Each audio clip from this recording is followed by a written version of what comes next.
বাংলাদেশ কিন্তু ডিফল্ট হয় না একবারও, এটা কিন্তু আমাদের একটা গর্বের বিষয়। ডিফল্ট একবারও করি না কাউকে। অর্থাৎ আমরা চাই না যে আমরা ভবিষ্যতে ডিফল্ট হোক, ভবিষ্যতে প্রজন্মের উপর আমরা বিরাট ঋণের বোঝা বা চাপাতে চাই না। বাস্তবতা হলো রিসোর্স কনস্ট্রেন। তারপর আমাদের ট্যাক্সেবল ক্যাপাসিটি, যেটা আমরা মনে করি ট্যাক্স করব এখানে সেখানে, আপনারা দেখছেন ব্যবসায়ের দিক দিয়ে, ব্যক্তিগত দিক দিয়ে। আর দ্বিতীয়ত হলো বাইরে থেকে অর্থ আনা, ডেট সাস্টেনেবিলিটির ব্যাপারগুলো আছে, আমাদের সঞ্চয় যে মোবিলিটি এগুলো আছে। তাছাড়া আমাদের চ্যালেঞ্জ কিন্তু বেশ অনেক। আর সবচেয়ে বড় একটা চ্যালেঞ্জ আমরা দেখলাম, আমরা যে ইমপ্লিমেন্ট করব, অনেক প্রতিষ্ঠান কিন্তু উইক হয়ে গেছে। আমি একটা ভালো শব্দ ইউজ করলাম, উইক, দুর্বল।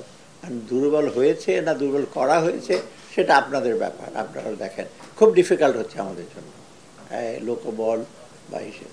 তো এই প্রেক্ষিতে যেটা আমরা বাজেটটা করছি, তবে একটা জিনিস কিন্তু আমরা পারফরমেন্স যাই করেছি, হয়তো আপনার সবগুলো আমরা বলি না, কিন্তু আপনি দেখবেন যে আমরা যে সমস্ত অর্থনৈতিক ব্যবস্থাপনা এবং যেগুলো নীতিগুলো নিচ্ছি, মোটামুটি কিন্তু দেশে আমার মনে হয় আপনারা কিছুটা অ্যাপ্রিসিয়েট করেন, হয়তো পুরোপুরি করেন না।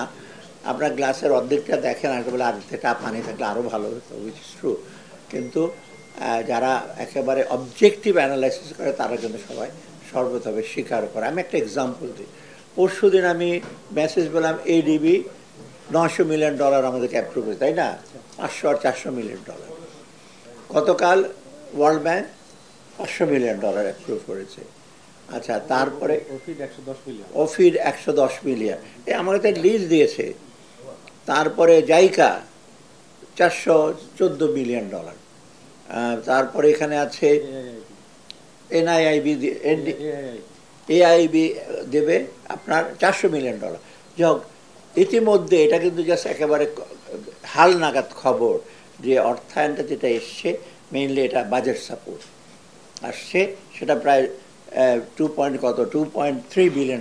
যাই হোক, আমি ব্র্যাক করছি না, আমি খুব ইসে করছি না, অহংকার বলছি এটা হচ্ছে, এটা হলো প্রুফ যে আমাদের পারফরম্যান্স সবার সম্মিলিত, ব্যবসায়ী বলুন, ইন্ডিভিজুয়াল বলুন, অত্যন্ত সন্তোষজনক না হলে এটা আশ্বস্ত না। তারপরে এর আগে কিন্তু প্রকল্প সাপোর্ট আছে, প্রকল্পগুলো আবার ফোর্থকামিং, ওটা আসতেছে। প্রকল্প একটা বিরাট লিস্ট দিয়ে আমার কাছে যাও, সেখানে আসবে প্রায় 5.1 বিলিয়ন প্রকল্প বিভিন্ন সময়।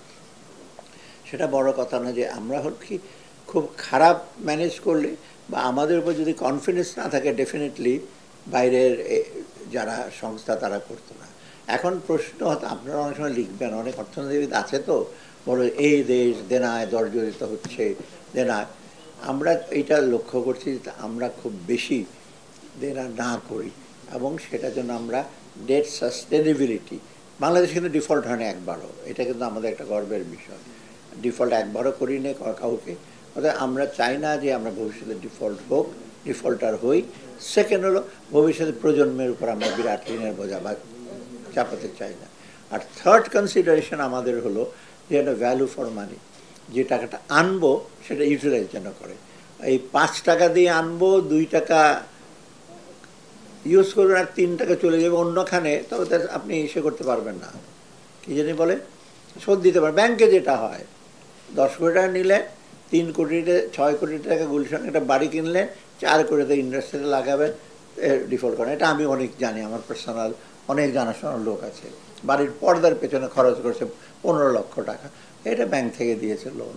ব্যাংক তার পর্দার জন্য লোন দেয় না। যাই হোক,